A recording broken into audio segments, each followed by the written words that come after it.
été pour beaucoup dans la mise en œuvre des États généraux, l'initiation et la mise en œuvre des États généraux de la justice, lesquels s'achèvent par le rapport Sauvé, qui commence par un constat accablant sur la situation de la justice en France, une justice délabrée, des pouvoirs publics qui ne sont pas au rendez-vous. Est-ce que votre constat est aussi dramatique ?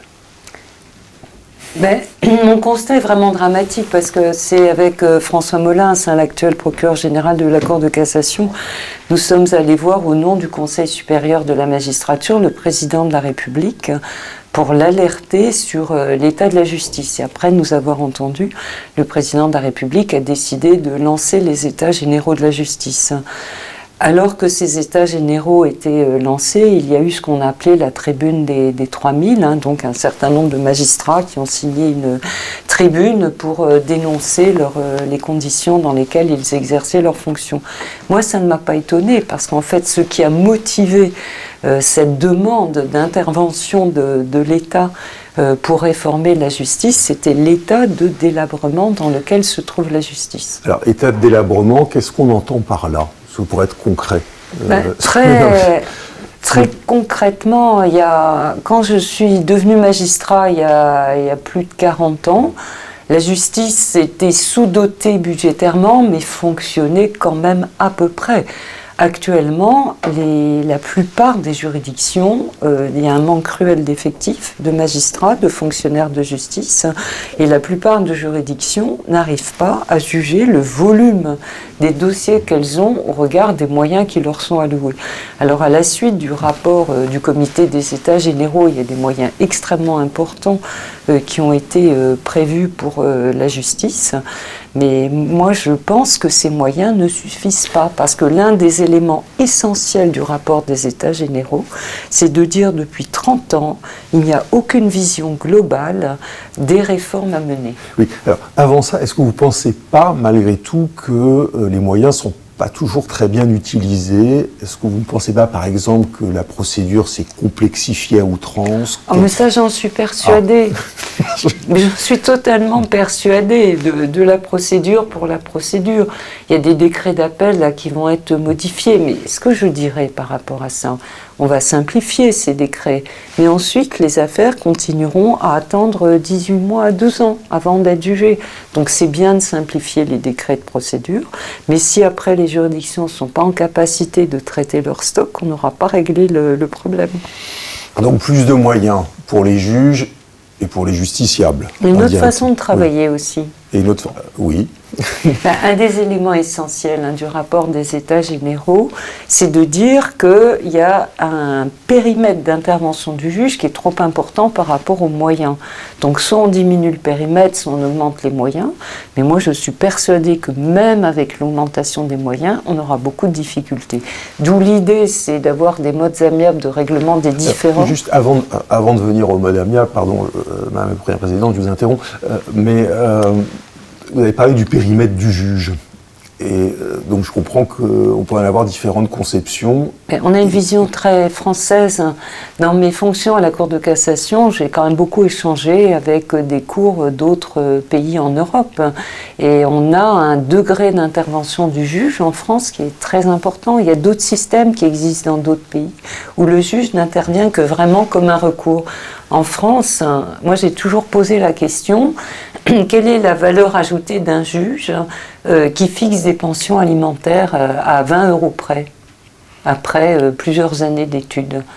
Et je sais que ces questions-là sont compliquées, mais un des éléments fondamentaux du rapport Sauvé, ça a été de se poser la question, à quoi sert un juge?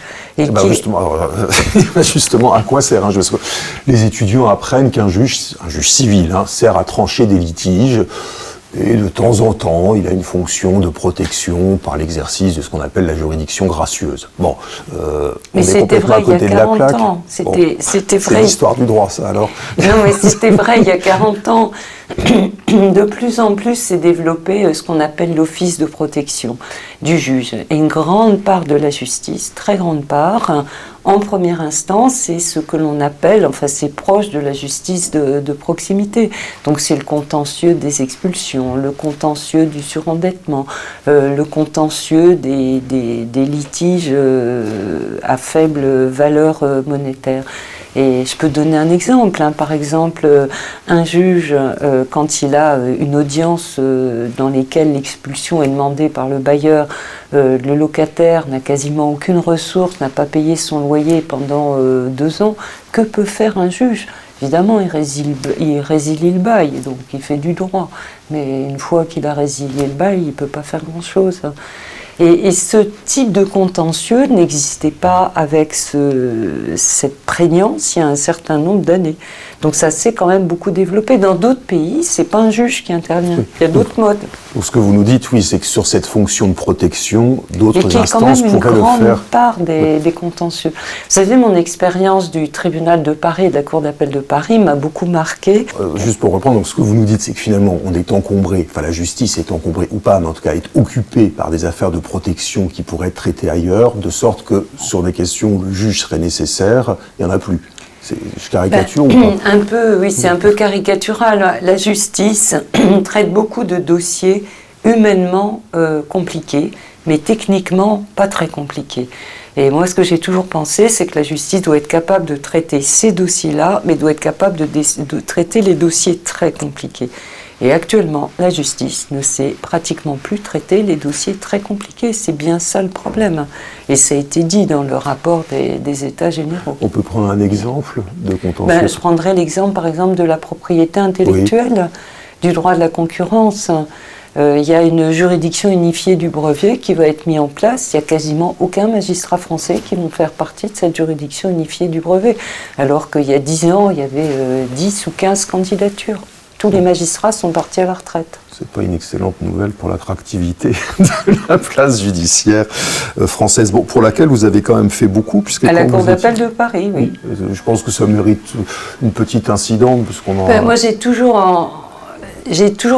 ayant traité des dossiers de droit de la concurrence au ministère qu'on appelait des postes et télécommunications, j'ai toujours été sensible à la place des pays et de l'économie dans les pays, toujours sensible au contentieux économique que j'ai connu au tribunal de Paris, à la Cour d'appel de Paris, et en lien avec Guy Canivet qui avait établi un rapport sur la place de Paris, a été mis en place la Chambre commerciale internationale de la Cour d'appel de Paris.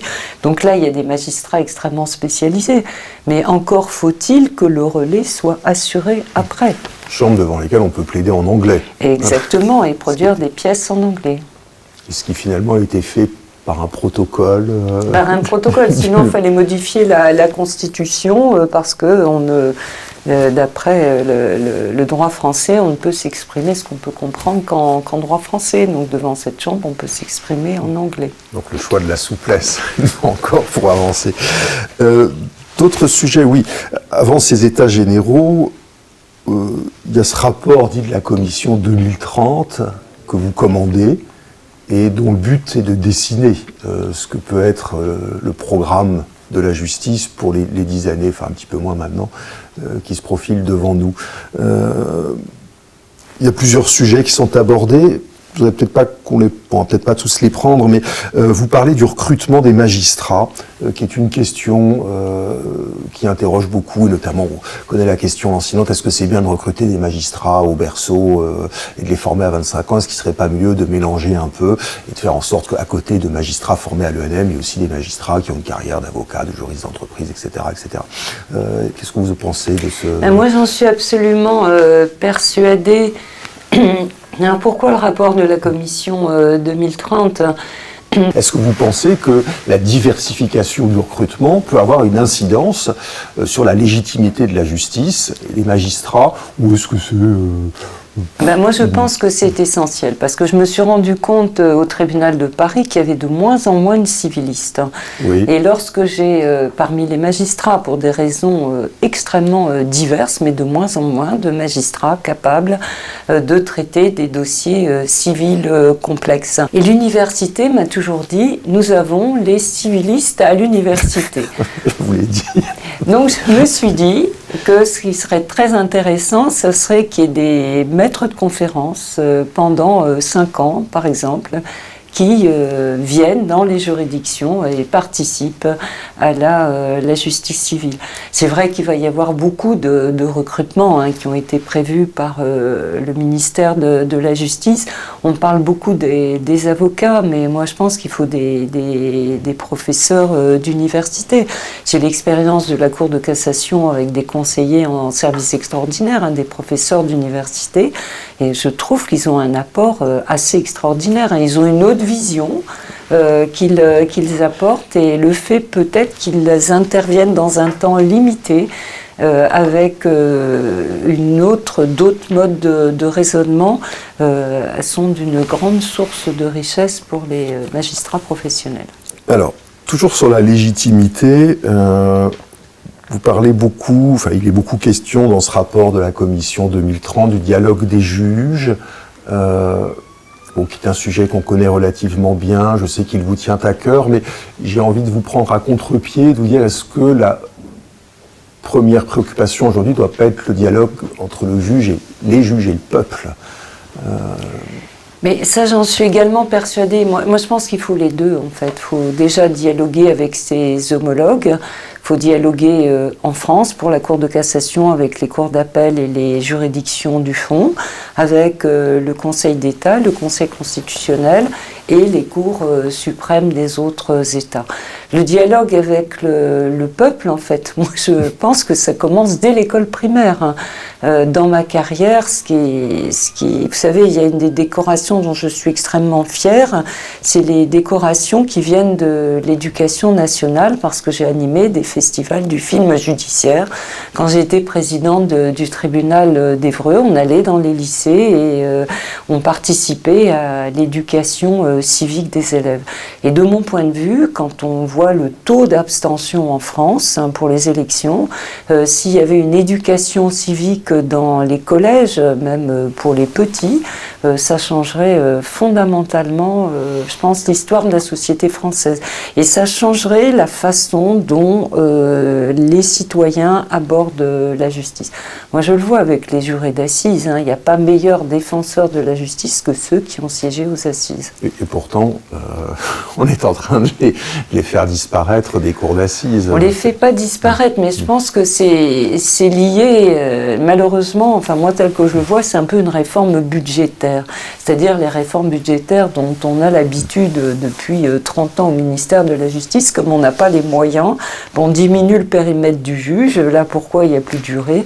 La simple et bonne raison, enfin pour certains dossiers, pas pour tous, pour la simple et bonne raison que les personnes sont en détention beaucoup trop longtemps et que la France a été condamnée à plusieurs reprises par la Cour européenne des droits de l'homme pour non-respect du délai raisonnable. Donc la solution, ça serait de permettre en fait aux juridictions que les personnes puissent être jugées dans de bons délais. Ce qui est mis en œuvre à la suite du rapport du comité des États généraux, c'est des moyens humains et matériels extrêmement importants et qu'on peut saluer. Par contre, moi, ce qui me paraît, je parle surtout de la matière civile, pas de la matière pénale. En matière civile, moi, je pense que le préalable, et c'était l'un des éléments forts du rapport du comité, c'était de se poser une question sur le périmètre d'intervention du juge. Et ces questions-là, on ne se les est pas posées. On n'a peut-être pas voulu les traiter. C'est extrêmement complexe, ça suppose d'associer le Parlement, ça suppose d'associer le pouvoir exécutif, la société, et il n'y a aucun consensus sur ces questions-là en France. Mais moi je suis marquée le fait d'échanger avec d'autres pays.